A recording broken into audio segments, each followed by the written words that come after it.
The reason that you went from Curry College back to the family farm is because your father suffered a mild heart attack?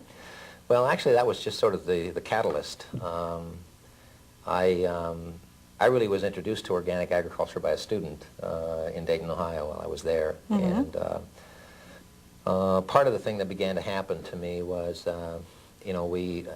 growing up on the farm, and my father started farming in 1930, so he lived through the Dust Bowl and understood firsthand what could happen if he didn't take care of the land. Had he bought, excuse me for interrupting, but had he bought the farm originally? Or he originally leased it, and then bought it in the early 1940s. But his concern about caring for the land coming through that experience was something that I sort of learned by osmosis.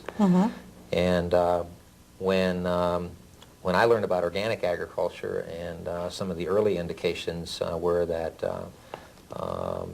that way of managing the soil was a better way to do things because it helped to restore organic matter and build soil structure and those kinds of things. And so I began to be concerned because I felt we had all this land entrusted to us up there in our family in North Dakota and weren't caring for it in the best way possible. Your father was farming it in a conventional, shall we say, manner? In fact, my father was the first farmer in our township to begin using NPK fertilizers when they became available. Oh, he was right on the cutting edge.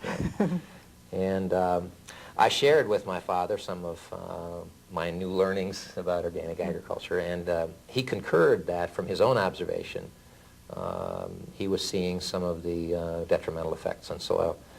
But he was 68 years old at that point, and he said, for me to change my whole management on my farm at this point just is not in the picture. I mean, what I'm doing right now works for me, even if it may not be the best, and that's what I need to stay with. So that sort of continued bothering me inside. And then for a variety of reasons, Janet and I both started to get disenchanted with urban life. And there was a famous snowstorm in Boston in which we were shut up in our house in front of the fireplace for 3 days and began to share with each other the fact that we were disenchanted with urban life. And then when my father had his heart attack, he came out with my mother that Christmas and spent Christmas with us, and he announced to the family then that he was going to look for somebody to manage the farm. Was this the Christmas following the snowstorm? That's right, yeah. It all sort of fell into place. So it was just obvious to us that that was what we were going to do next, so here we are.